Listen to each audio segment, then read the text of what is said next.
नमस्कार। आज हम एक खास सॉफ्टवेयर कॉम्प्रिहेंसिव मेटा एनालिसिस यानी सीएमए पर थोड़ी गहराई से बात करने वाले हैं। ये सारी जानकारी डॉक्टर चिन्मय पाल के उपयोगी लेख पर आधारित है। तो मुद्दा ये है कि ये सीएमए सॉफ्टवेयर आखिर है क्या, और रिसर्च में खासकर जब हम कई अलग अलग स्टडीज के नतीजों को एक साथ लाना चाहते हैं तो इसे इतना अहम मतलब गोल्ड स्टैंडर्ड जैसा क्यों मानते हैं। आज हम यही समझने की कोशिश करेंगे कि ये कैसे काम करता है, कैसे ये बिखरे हुए डेटा को एक जगह लाता है। अच्छा, तो ये काम कैसे करता है फिर? सुनने में तो थोड़ा जटिल सा लगता है। क्या ये इस्तेमाल में आसान है या मुश्किल? हाँ, ये अच्छा सवाल है। देखिए, है तो ये शक्तिशाली टूल, लेकिन दिलचस्प बात ये है कि इसका जो इंटरफेस है वो काफी हद तक स्प्रेडशीट जैसा ही है, जैसे एक्सेल हम यूज करते हैं ना। ओके, एक्सेल जैसा। तो डेटा एंट्री आसान हो जाती होगी। इस एक्सेल, सीएसवी जैसे जो आम फॉर्मेट्स हैं, उनसे सीधे डेटा इंपोर्ट भी कर लेता है। ये एक बड़ी सुविधा है। और फिर सबसे अच्छी बात, ये फॉरेस्ट प्लॉट जैसे ग्राफ्स बना सकता है। फॉरेस्ट प्लॉट्स, हाँ हाँ, वो जिसमें हर स्टडी का नतीजा एक लाइन या डिब्बे जैसा दिखता है। जी वही। और फिर एक ओवरऑल नतीजा भी दिखाता है। और ये ग्राफ्स एकदम पब्लिकेशन रेडी होते हैं, मतलब सीधे रिसर्च पेपर में लगा सकते हैं। अच्छा, लेकिन ये सिर्फ डेटा जमा करके ग्राफ बनाने तक ही सीमित तो नहीं होगा? नहीं नहीं, बिल्कुल नहीं। वो तो बस शुरुआत है। इसका असली काम तो विश्लेषण में है। ये अलग अलग तरह के इफेक्ट साइज कैलकुलेट करता है। इफेक्ट साइज मतलब किसी चीज का असर कितना मजबूत है, जैसे? हाँ, जैसे दो ग्रुप्स के औसत में कितना अंतर है, मान लीजिए मीन डिफरेंस, या फिर ऑड्स रेशो, जो बताता है कि किसी इवेंट के होने की संभावना एक ग्रुप में दूसरे के मुकाबले कितनी है, या पियर्सन आर, जो कोरिलेशन दिखाता है। समझ गया। और वो जो फिक्स्ड इफेक्ट और रैंडम इफेक्ट मॉडल की बात होती है मेटा एनालिसिस में, वो? हाँ, वो बहुत जरूरी है। देखिए, जब हम कई स्टडीज मिलाते हैं तो ये जानना होता है कि क्या उनके नतीजे एक जैसे हैं या उनमें बहुत अंतर है, जिसे हम हेटेरोजेनिटी कहते हैं। अच्छा, मतलब स्टडीज एक ही कहानी कह रही हैं या अलग-अलग? बिल्कुल। तो सीएमए फिक्स्ड इफेक्ट मॉडल और रैंडम इफेक्ट मॉडल दोनों का इस्तेमाल करके इस हेटेरोजेनिटी का विश्लेषण करती है।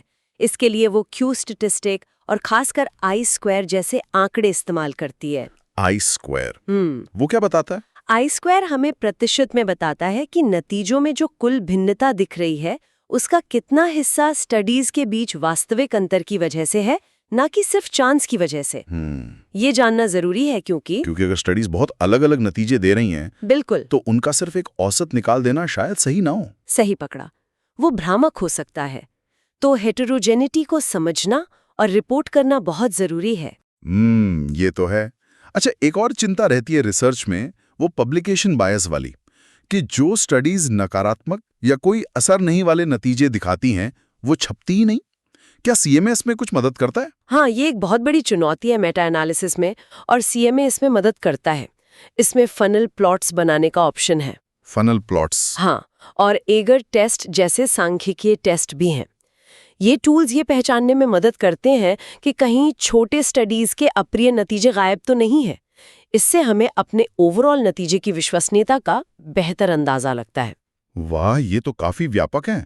तो इसका मतलब ये हुआ कि दवा से लेकर साइकोलॉजी, सोशल साइंस, एजुकेशन, मतलब हर फील्ड में जहां भी क्वांटिटेटिव डेटा वाली कई स्टडीज को सिंथेसाइज करना हो, ये काम आ सकता है। बिल्कुल। जैसे कोई नई दवा आई, उसके 10 क्लिनिकल ट्रायल हुए अलग अलग जगह, उन सब के नतीजों को मिलाकर ये देखना कि भाई ओवरऑल ये दवा कितनी असरदार है, ये इसका एक क्लासिक उदाहरण है। तो फिर क्या इसमें कोई कमी नहीं है? सब कुछ बढ़िया ही है? नहीं, ऐसा तो नहीं कह सकते, कुछ सीमाएं तो हैं। सबसे पहली और शायद कई लोगों के लिए सबसे बड़ी, वो है इसकी कीमत। कीमत कितनी? एक सिंगल यूजर लाइसेंस ही करीब करीब $1300 का पड़ता है। अरे बाप रे, $1300? ये तो काफी ज्यादा है, खासकर अगर कोई अकेला रिसर्चर है या छोटी यूनिवर्सिटी है। जी हाँ, ये महंगा है, तो बजट एक बड़ा फैक्टर है। और कीमत के अलावा दूसरी बात यह है कि ये सॉफ्टवेयर सिर्फ और सिर्फ मेटा एनालिसिस के लिए ही बना है, एकदम स्पेशलाइज्ड है। मतलब आप इससे प्राइमरी डेटा का विश्लेषण नहीं कर सकते, जैसे आप एसपीएसएस या आर में करते हैं। मान लीजिए आपके पास सर्वे का अपना डेटा है, उसका विश्लेषण सीएमए में नहीं होगा। अच्छा। और नहीं ये क्वालिटेटिव रिसर्च के लिए है, जैसे इंटरव्यू ट्रांसक्रिप्ट्स का विश्लेषण करना हो, उसके लिए एनवीवो जैसे अलग सॉफ्टवेयर है। तो ये समझना जरूरी है कि सीएमए क्या नहीं करता है। और सीखने के लिहाज से क्या ये मुश्किल है? बेसिक काम तो आसान है, जैसा मैंने कहा, इंटरफेस सरल है, लेकिन इसके जो एडवांस्ड फीचर्स हैं, जैसे मेटा रिग्रेशन, मेटा रिग्रेशन वो क्या होता है? मेटा रिग्रेशन में हम ये देखते हैं कि स्टडीज़ की अपनी विशेषताएं, जैसे सैंपल साइज या स्टडी की क्वालिटी या मरीजों की औसत उम्र, इनका नतीजों पर क्या असर पड़ रहा है। ये काफ़ी पावरफुल विश्लेषण है, लेकिन हाँ, इसे सीखने और सही से इस्तेमाल करने में समय और थोड़ी मेहनत लग सकती है। ओके, तो ये मतलब दूसरे स्टैटिस्टिकल सॉफ्टवेयर का कॉम्प्लीमेंट है, रिप्लेसमेंट नहीं। बिल्कुल, ये SPSS, R या NVivo का पूरक है, उनका विकल्प नहीं। और क्या इसके कोई सस्ते या मुफ्त विकल्प हैं? मान लीजिए कोई इतना खर्च नहीं कर सकता। हाँ, विकल्प तो है। जामोवी एक फ्री ओपन सोर्स सॉफ्टवेयर है जिसमें मेटा एनालिसिस के कुछ मॉड्यूल्स हैं, और जाहिर है R सॉफ्टवेयर है जो फ्री है और बहुत शक्तिशाली है।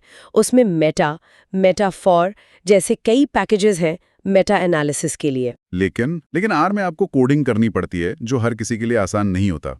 और जमूवी शायद अभी CMA जितना व्यापक या उसमें इतने सारे एडवांस फीचर ना हो। समझ गई। तो कुल मिलाकर हम कह सकते हैं कि CMA उन शोधकर्ताओं के लिए एक तरह से बेजोड़ टूल है जिन्हें बहुत सटीक, भरोसेमंद और पब्लिकेशन क्वालिटी का मेटा एनालिसिस चाहिए। हाँ, और जो इसकी कीमत चुकाने में सक्षम है। बिल्कुल।